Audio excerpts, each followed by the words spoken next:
நடைபெறவிருக்கிற நாடாளுமன்ற தேர்தலில்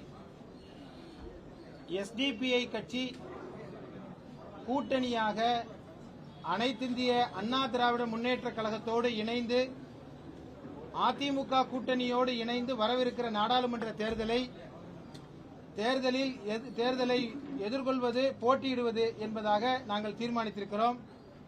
இன்றைய தினம் அஇஅதிமுகவினுடைய தலைமை அலுவலகத்தில் அஇஅதிமுகவினுடைய பொதுச் செயலாளர் முன்னாள் முதல்வர் மரியாதைக்குரிய எடப்பாடி பழனிசாமி ஐயா அவர்களை சந்தித்து எங்களுக்கு இடையே நாடாளுமன்ற தேர்தலில் எஸ்டிபிஐ கட்சி ஒரு தொகுதியில், அதிலும் திண்டுக்கல் பாராளுமன்ற தொகுதியில் போட்டியிடுவது என்கிற ஒப்பந்தத்தை இன்றைக்கு நாங்கள் ஏற்படுத்தியிருக்கிறோம்.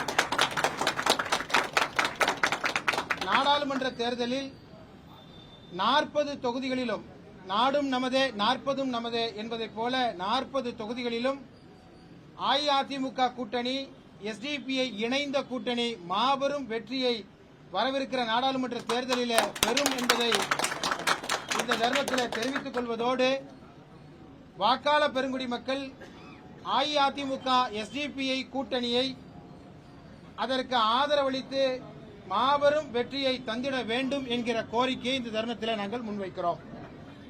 எங்களுக்கிடையே ஏற்படுத்தப்பட்ட ஒப்பந்தம் யாரு கவர் பண்ணா கவர் பண்ண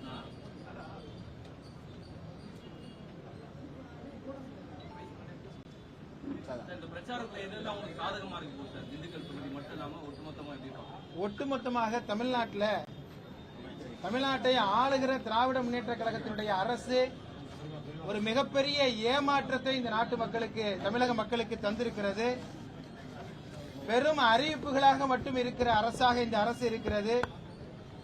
மழை வெள்ளத்தை, அதே போல பேரிடரை எல்லாம் மிக மோசமாக கையாண்டிருக்கிற அரசாக இந்த அரசு இருக்கிறது. மக்கள் கொந்தளித்திருக்கிறார்கள். மக்கள் ஒரு மாற்றத்தை விரும்புகிறார்கள். ஒன்றிய அரசினுடைய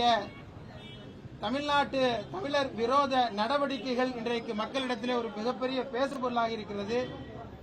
எனவே ஒன்றிய அரசினுடைய மக்கள் விரோத நடவடிக்கைகளுக்கு எதிராக, மத்திய மாநில அரசினுடைய நடவடிக்கைகளுக்கு எதிராக எஸ்டிபிஐ கட்சி அஇஅதிமுகவினுடைய கூட்டணி தமிழகத்தில் மிகப்பெரிய பிரச்சாரத்தை நாங்கள் செய்வோம். மக்கள் ஒரு மாற்றத்தை விரும்புகிறார்கள். அந்த மாற்றம் 40ற்கு 40 என்ற அடிப்படையில் தமிழகத்திலிருந்து துவங்கும் என்பதாக நாங்கள் கருதுகிறோம். நடைபெறவிருக்கிற ஏப்ரல் மாதம் 19ஆம் தேதி நடைபெறவிருக்கிற அந்த தேர்தல் அஇஅதிமுக எஸ்டிபிஐ கட்சியினுடைய கூட்டணிக்கு சாதகமாக இருக்கும் என்பதாக நாங்கள் நம்புகிறோம்.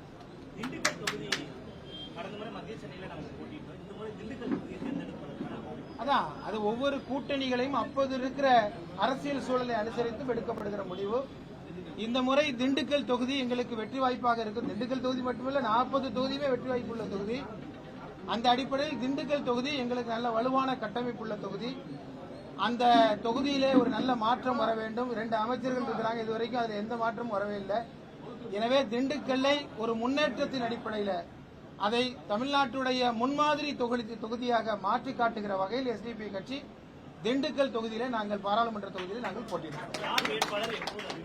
மத்தியானம் 3 மணிக்கு எங்களுடைய அலுவலகத்தில் எங்களுடைய தேசிய பொறுப்பாளர்கள் முன்னிலையில் எங்களுடைய மாநில தலைமை செயற்குழு யார் வேட்பாளர் என்கிற முடிவை எடுக்கும். 3 மணிக்கு ஊடகவியலாளர் நண்பர்கள் அனைவரும் 3 மணிக்கு எங்களுடைய அலுவலகத்திற்கு வந்து அந்த செய்திகளை நீங்கள் வெளியிட வேண்டும் என்று நாங்கள் கேட்டுக்கொள்கிறோம்.